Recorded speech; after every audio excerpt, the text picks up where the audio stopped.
Makanya saya ketawa ketika Purbaya kemarin, coba tuh dia keluarkan bond stabilization fund untuk buyback saham SBN yang dilepas oleh investor internasional itu di pasar sekunder. Investor yang lihatnya, investor ketawa. Kenapa? Kita nggak punya uang untuk buyback saham yang dilepaskan investor global di pasar sekunder. Kenapa? Karena dananya itu berasal dari APBN. APBN kita jebol 240,1 triliun. Uang dari mana? Saya bilang ini hanya sekedar action, entertain, untuk mengatakan kepada publik kami masih bisa kok, tapi secara substansi mereka nggak bisa ngapa-ngapain. Dari tanggal 28 Februari 2026 kita diperhadapkan dengan tontonan yang sangat memalukan terkait dengan posisi nilai tukar rupiah. Saya bilang dalam posisi nilai tukar itu bukan cuma menggambarkan struktur perekonomian domestik kita secara sistematis dari hulu sampai ke hilir. Di dalam itu ada harga diri, Pak. Dan coba Anda bayangkan, asumsi dasar makroekonom terkait dengan rupiah dalam APBN 2026 itu 16.500. Sekarang berapa? Dia terkoreksi turun terus, depresiasinya luar biasa. Dan yang menjadi persoalan, semua instrumen moneter, hampir semua sudah digunakan oleh otoritas moneter kita, Bank Indonesia, tapi tidak mampu meredam, apalagi memulihkan posisi jatuhnya nilai tukar rupiah. Kenapa? Saya jadi ingat, Pak, ekses dari reformasi tahun 1998 sesuai dengan amanat ayat 4 pasal 33 liberalisasi ekonomi, dirombak sistem keuangan kita, Pak. Rezim devisa itu dirubah dari tertutup menjadi terbuka. Sistem lalu lintas nilai tukar kita dirubah dari fixed exchange rate menjadi free floating exchange rate.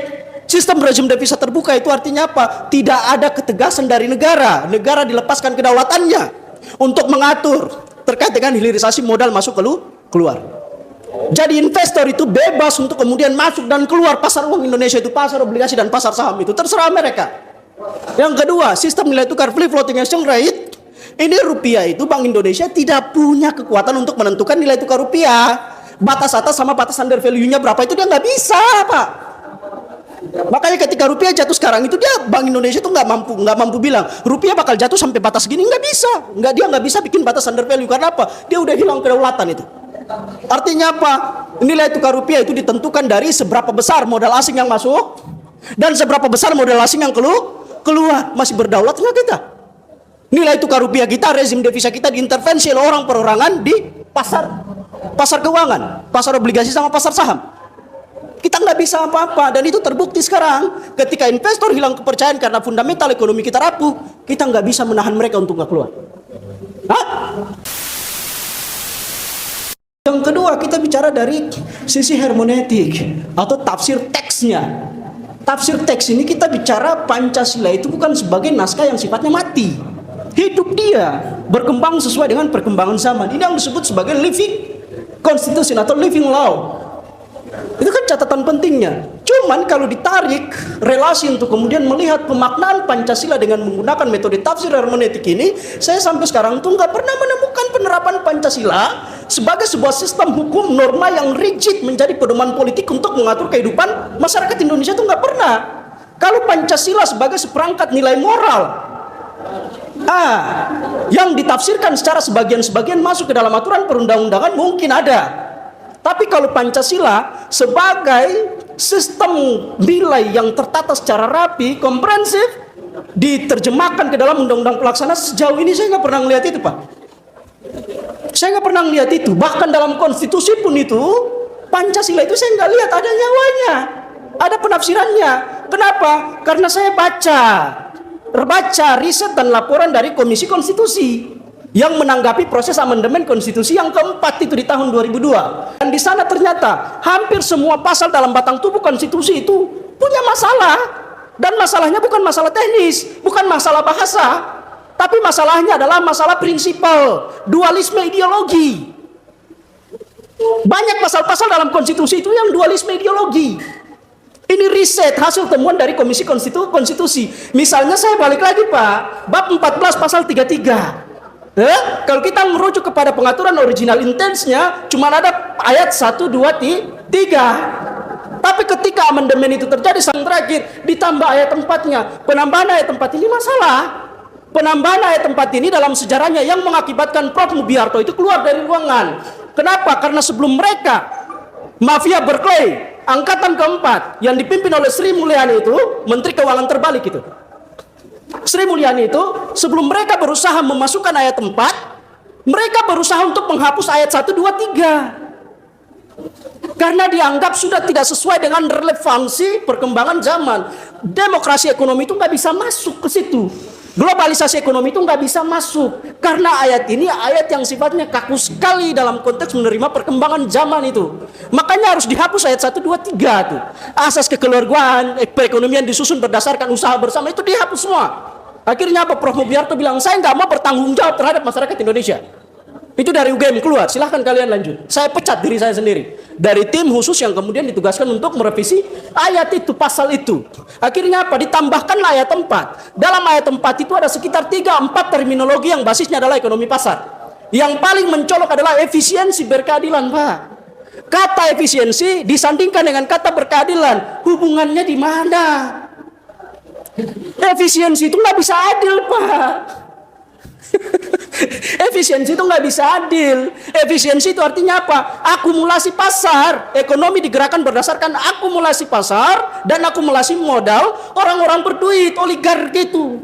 Makanya kata efisiensi itu nggak bisa disandingkan dengan kata berkeadilan. Oleh sebab itu saya katakan ayat 1, 2, 3 bab 14 pasal 33 itu basis prinsip cara berpikir politik, ideologi politik ekonominya adalah sosialis komunis.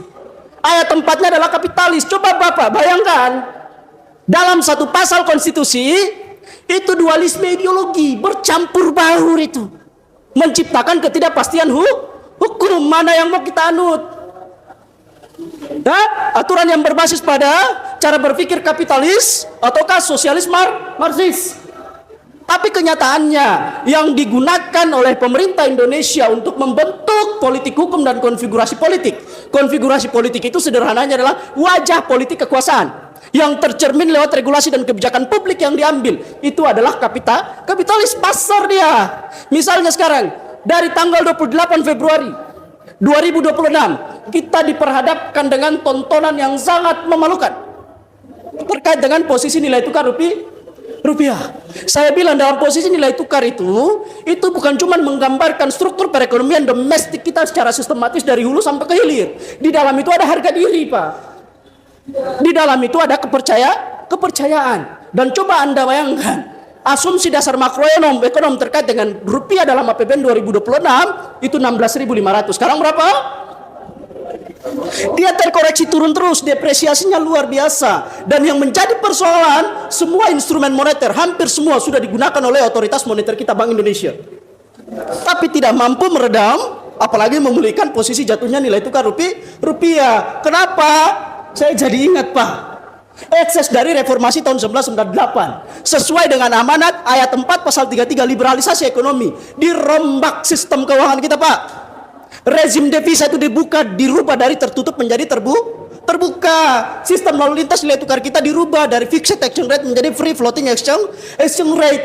Sistem rezim devisa terbuka itu artinya apa? Tidak ada ketegasan dari negara. Negara dilepaskan kedaulatannya untuk mengatur terkait dengan hilirisasi modal masuk keluar. Jadi investor itu bebas untuk kemudian masuk dan keluar pasar uang Indonesia itu, pasar obligasi dan pasar saham itu terserah mereka. Yang kedua, sistem nilai tukar free floating exchange rate.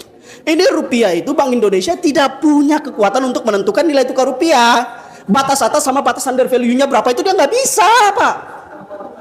Makanya ketika rupiah jatuh sekarang itu Bank Indonesia itu nggak mampu bilang rupiah bakal jatuh sampai batas gini, nggak bisa. Dia nggak bisa bikin batas under value. Karena apa? Dia udah hilang kedaulatan itu. Artinya apa? Nilai tukar rupiah itu ditentukan dari seberapa besar modal asing yang masuk dan seberapa besar modal asing yang keluar. Masih berdaulat nggak kita?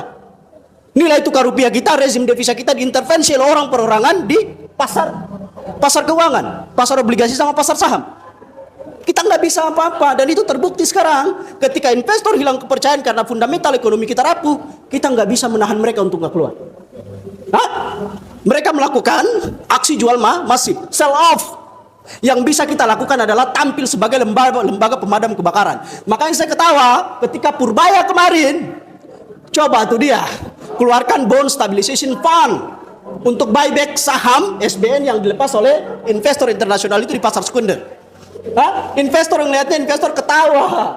Kenapa? Kita nggak punya uang untuk buyback saham yang dilepaskan investor global di pasar sekunder. Kenapa? Karena dananya itu berasal dari APBN. APBN kita jebol 240,1 triliun. Uang dari mana?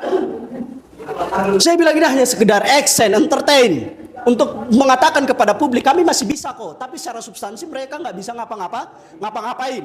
Yang jadi persoalan sekarang. Oke, yang terakhir kayak gini. Kita lanjut Pak, yang terakhir sekali, seperti yang dikatakan tadi, Pancasila itu seperangkat nilai abstrak yang bisa mendorong orang untuk kemudian menyembah pohon. Ini saya pakai metode penafsiran Pancasila dari aspek sosiologis, antropologis.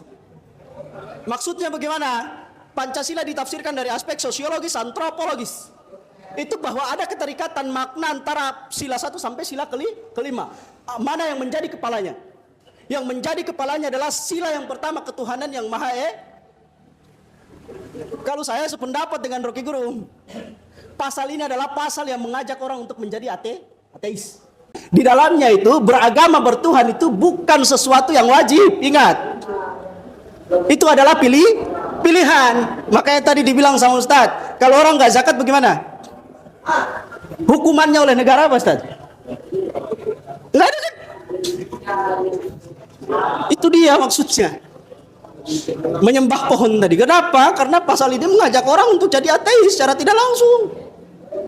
Karena agama itu bukan kewajiban tapi pilihan. Anda nggak sholat ya udah nggak apa-apa. Anda nggak zakat ya udah nggak apa-apa. Itu urusan Anda. Yang terakhir, Pancasila itu selain abstrak dari segi norma, dia nggak punya kerangka implementa untuk mewujudkan nilai yang abstrak tadi masuk ke dalam kehidupan masyarakat. Akhirnya apa? Pancasila hanya sebagai jargon, sebagai tameng bagi orang luar menggunakan ideologi mereka masuk ke Indonesia untuk merampok dan memporak-porandakan kita. Yang menang siapa? Yang menang adalah Megawati PDIP. Ya.